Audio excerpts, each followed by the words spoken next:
नमस्कार दोस्तों, आप सभी का एक बार फिर से स्वागत है हमारे चैनल दुर्गा भक्ति मार्ग में।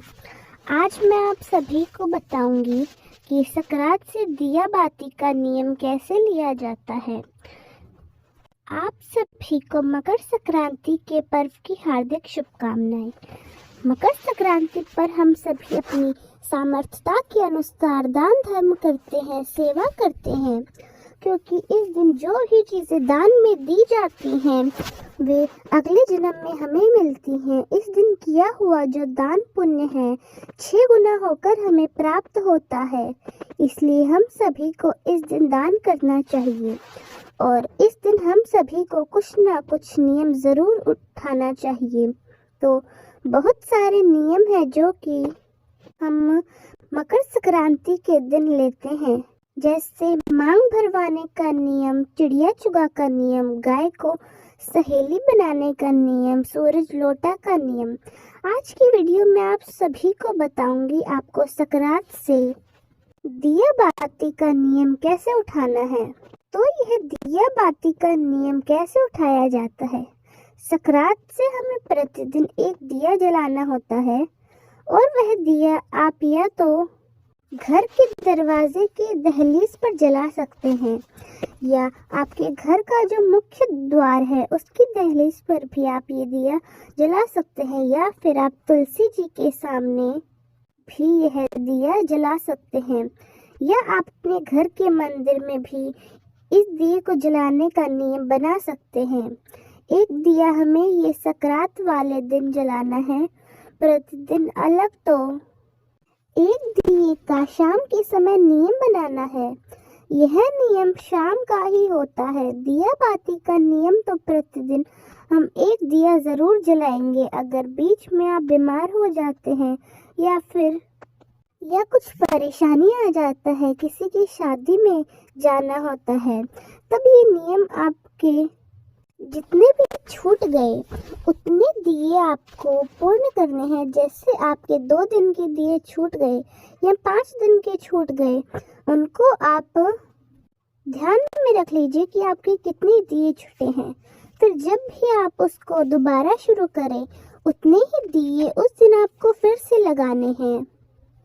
एक भी दिया इन सब में से कम नहीं होना चाहिए।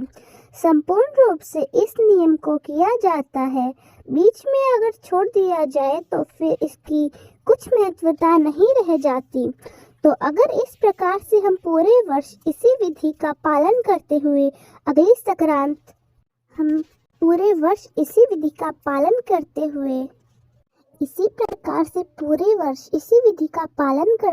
अगली संक्रांत तक हम दिए जलाएंगे। शाम की चाहे दहलीज पर, घर के मुख्य द्वार पर, माता लक्ष्मी के रूप में, तुलसी महारानी के सामने, या फिर अपने घर के मंदिर में, या फिर और किसी मंदिर में जाकर कहीं पर भी अपने नियम उठा लिए जाते हैं।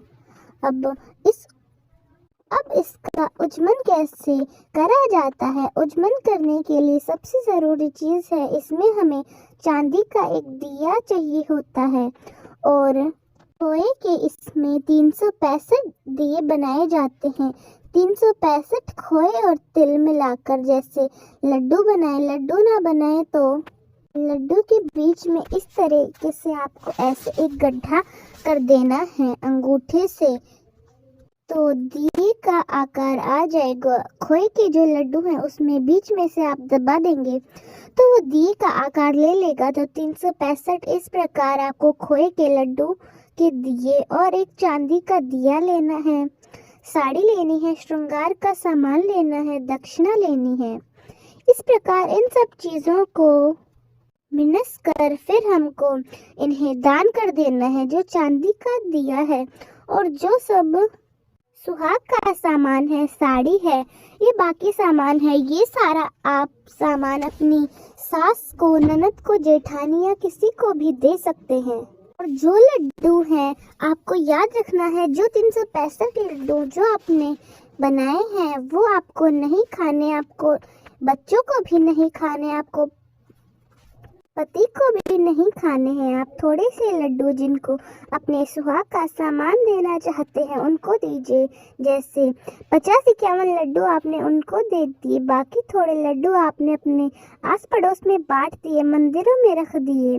तो इस प्रकार से, क्योंकि 365 बहुत होते हैं, तो आप इस प्रकार कर करके थोड़े थोड़े हर जगह पर देना चाहते हैं तो दे सकते हैं।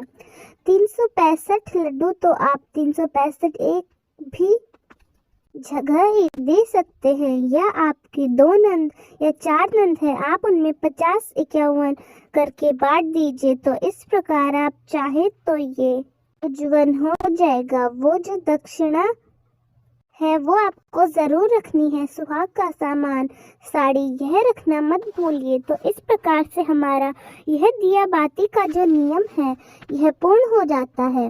तो दोस्तों, कैसी लगी आपको हमारी आज की कहानी? कमेंट्स में ज़रूर बताएं। धन्यवाद।